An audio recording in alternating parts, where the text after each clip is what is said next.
Keys of the week. Your top 10. Okay, so marketplace this week. Do we want to talk about the? There is a lot of Star Wars in here already. Do we want to talk about the Star Wars? So Steve and I were just talking about Star Wars before the stream started. There's a Star Wars the High Republic Adventures, Quest of the Jedi #1, which is a one shot that just came out today, by Claudia Gray. It has a bunch of first appearances in it. And it even before it went on sale, it had already exploded on eBay for lots of different varying prices. If we look at it now, yeah, I mean, technically the book doesn't even launch until tomorrow. Yeah. Public Quest. Oh, I'll spell it wrong. Quest of the Jedi. Okay, so $54, $46, $121 for what do you call it? Trade? Not a trade. It's one of those 1 in 1,500, but it's for it's unknown comic book or exclusive. Yeah, exclusive. 135 for A and B, 81 for 2 copies A and B. Apparently they already have it at a 9.8 from CGC. They're selling for $270. That's crazy. How is that possible? $60, $37. So this kind of spec isn't really sustainable, right? Like, I know Star Wars can get hot and cold. DC, I don't feel like DC has really had zero spec even with the movies in the last 10 years because no one knows really where they're going and what they're doing. So it's when Gunn put out his roadmap, a lot of that stuff popped. Yeah. Like, well, I guess Creature Commandos and... Yeah, and he specified certain issues of Supergirl that he was focusing on, so those popped off too. But before Gunn announced, with the Snyderverse, was there really a lot of spec every time they announced? I guess maybe Dark Knight Returns when he announced Batman vs Superman. It's also hard with DC because it's like, well, they're gonna be a Batman movie. Let me go buy all yeah. They don't. You know what I mean? Like, those books are they're already worth a crazy amount of money, and you're not just finding them locally. Those characters have been around for so long, and those books are already very expensive. When they do introduce somebody like Doomsday, the Doomsday books start to take off a little bit, or Bane books will take off when he's in the Nolan, stories. So they've got a little bit of room, but I feel like they also don't take off as much as Marvel books because people don't trust the DC brand to deliver. Do you think that's? Do you think there's a conscious decision? Well, at least Marvel does this better than DC to keep their comic books in the zeitgeist of adding characters that aren't really it's not just always Batman, Superman, Wonder Woman, or X-Men. Well, I guess not X-Men yet, but Iron Man, Thor. They'll put second and third tier people in their movies or announce it and build something around it. Moon Knight pops even though he's not the most popular character. Guardians of the Galaxy. Do they consciously kind of look at that to keep those kind of books in? I don't know. Some of that was out of necessity. So when Marvel was starting to come around to think about doing their own movies, they didn't have the rights to Spider-Man or X-Men or Fantastic Four. So it's kind of been all right, well, who's our next, B-listers, basically. Right. So their hand was almost forced in that direction. And the interesting thing is just prior to that is the comic publisher Marvel was starting to put things in motion that would make Avengers the top brand. So in the 90s, when we were kids, the stuff that was selling was always X-Men and always Spider-Man. And all the events were always X-Men and Spider-Man driven. You had Maximum Carnage, you had Executioner's Song, you had Phalanx Covenant, Halo Attractions. All this stuff was very centered on Age X-Men of Apocalypse. and Spider-Man. Age of Apocalypse, absolutely. So in 2004, when Marvel's all right, well, these movies are coming out, the Spider-Man movies, X-Men movies. What do we have? Well, we have Avengers. So what do? They canceled Avengers. They launched new Avengers, and they put their top writer at the time on it, Bendis. And who did they add to the Avengers to make Avengers popular? Spider-Man and Wolverine. So New Avengers now becomes like Marvel's main comic. Right. Every event starts spinning out of Avengers comics. You get Civil War, you get Secret Invasion. So now, from the publishing angle, everything is Avengers. We're pushing Avengers, and we're letting Spider-Man and X-Men comics fall to the B-list position, basically, as far as what we're putting our force behind. So then when it comes time, a couple years later, to start making movies, the comic book fans are already used to, okay, well, Avengers are cool now. Let's go support these movies. So it's not the same situation as DC, where DC has the full rights to all of their characters in film, where they can just use their top tier. Marvel had to be a little more creative from the get-go. Right. Do you think Marvel, even though we just talked about where they're not getting a cut of the secondary market,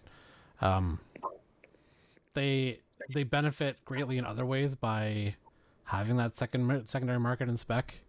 Oh, absolutely. So a book like the Spider-Man book comes out, and right away they're like, all right, we're going to put a second printing out that everybody's going to try to jump on. And don't forget, if you buy 25 retailers, we'll give you a 1 in 25 variant of a second printing. So they're all over the secondary market. They understand how it works, and they understand that can drive new comic sales for them. So sometimes they play a little close to the vest. They put out new characters here and there without much fanfare, so that a book will then skyrocket in the hopes that everyone just starts buying their entire catalog on the regular, waiting for that next character. Or like they like the writer from Moon Knight said the Red Scarab's going to be in Moon Knight 25, which her first appearance was in the series Moon Knight, so he's telegraphing so now Moon Knight 25 is going to sell through the roof because there's already a first appearance of a character that's in Yeah, and actually that the name of that character has existed for a long time. Just that specific female version is not in the comic. Okay. Okay, so top 10 this week. Spider-Man number 7, the B cover with Spider-Boy on the front is still number 1. Number 2 is Avengers. Number 3 is No One. First issue. I'm not sure. Like I read this one. Like it was fine, but I'm not sure why it's still in the top 10. Maybe it got optioned. I don't know, but for some reason it's been in the top 10 the last 3 or 4 weeks. Marvel Voices Spider-Verse, Star Wars High Republic number 5 is still there. Marvel Superhero Secret Wars number 8, which is first co-appearance of the black suit. There's Spider-Man 252. It's the origin of the black suit. Technically, which one came out first? I think that 252 came out first, and then I think that was like the same time that Secret Wars 1 came out.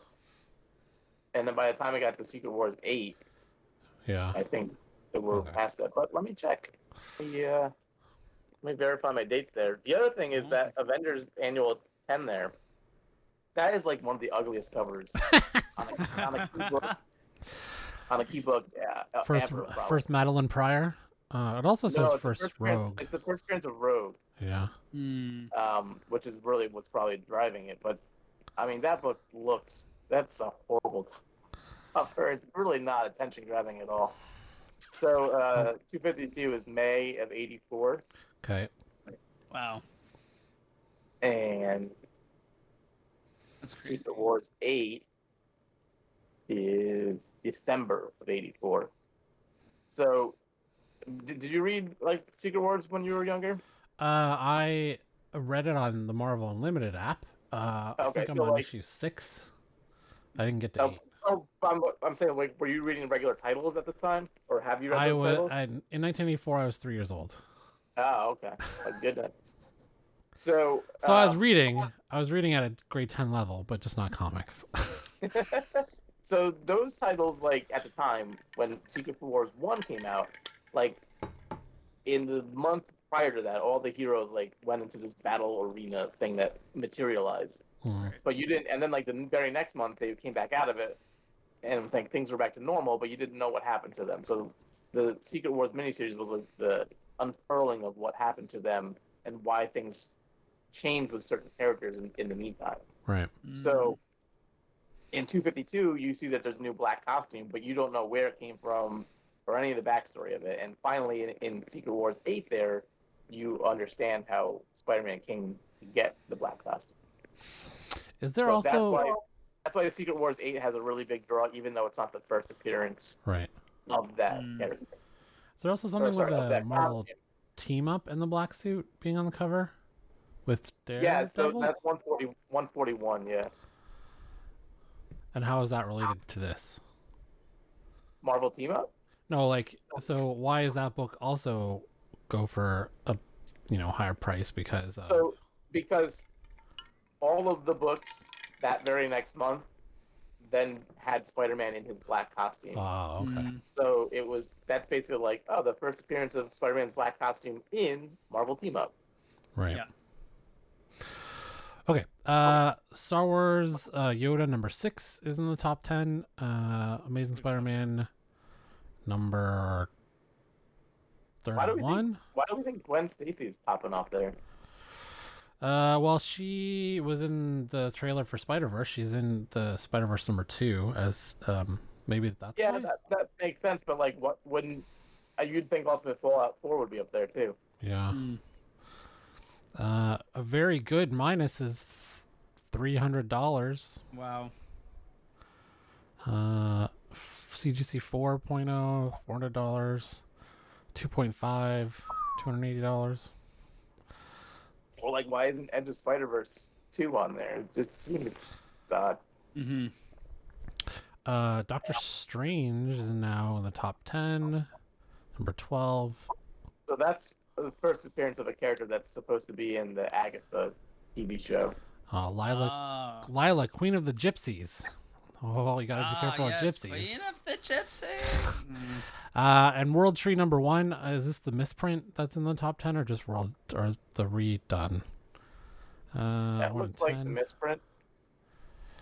So I looked up what the misprint was. It just seemed to be like a darker print on some of the pages. The coloring is off. Seems like an expensive mistake just for a little bit darker pages. Yeah, but I think it's a top creator that you kind of don't want to rub the wrong way or rub their fans the wrong way. Did you get this copy? Yeah, I got both. Did you send it back? No, I'm not exactly sure what I'm supposed to do with it. Oh, did they not send out a thing like, hey, either destroy it or send it back? I might have. I got to ask my team, but it hasn't popped up into my database yet, so I can't even list it yet. Okay. So that is in the World Tree's in the top 10. From what I've seen, at least on some subreddits, apparently it's a really good first issue of the story. So, Cool. yeah. Okay, so keys of the week in stores today and tomorrow. Teenage Mutant Ninja Turtles: The Last Ronin, the Lost Years number 3 variant, which is, I guess, just purple. Oh, it's a wraparound Eastman variant. Oh, so it looks like this. So this is the wraparound. Okay. So Eastman does all the B covers on that. On the Last Ronin. Yeah. Okay. Star Wars, which we talked about, High Republic Avengers, Quest of the Jedi. So it includes first appearance of Barnabas Vim, first appearance of Vix Phonic, first appearance of Master Zin, first appearance of Aslan Rel, first mention of Darth Ravi. Key of the week from drunkwookie.com. This only says Do 6. those names like stick out to you? Like when you rattle off Star Wars characters' names, it's like it goes in one ear and out the other for me. I don't know if it happens like that with you. Sometimes. These will, because of, well, one, I haven't read the book, and two, like, these are brand new characters Claudia Gray just created, so they're not in. So this is the first issue of them being in canon because they're new characters. There are novels that have where I read those characters first, like Bel Zettifar and some other stuff, but then they show up in High Adventures later in comics, so that I kind of get to recognize, but like until I read it and then see them again somewhere else, whether it's in a novel or other issue, I don't remember any of the names. To me they're so hard, but when I read a Spider-Man comic, it's like Scorpion, Chameleon, Green Goblin. Like those are really easy to remember. Well, it's in a galaxy far, far away. They just have different naming schemes for. Yeah. Fix. Okay. Back. They must honestly, Lucasfilm must have like a Star Wars name generator that just the creators just put I want at least 3 vowels in this, spit out a name, and It's in the Star Wars AI database now. like all the RPGs at this point have like a name generator. They just give you random names for that like setting of that world that they're in. Yeah. So I'm sure Star Wars does the same at this point. Of course. World Tree number 1, which we just talked about, in 1999, a group of friends began to explore the Undernet, a secret architecture beneath the internet, but they lost control and unleashed unimaginable horrors. Darkland number 1, in the 24th century, a young girl stalked by a notorious bounty hunter finds haven in an abandoned mall located somewhere in the remnants of America. Darkstalkers Felicia number 1, solo series featuring Felicia from the Darkstalkers arcade game. I don't know that arcade game. Do you, Josh? Yeah, unfortunately, It's a fighter. I do not. It's a fighting game. It's like a Capcom type of thing.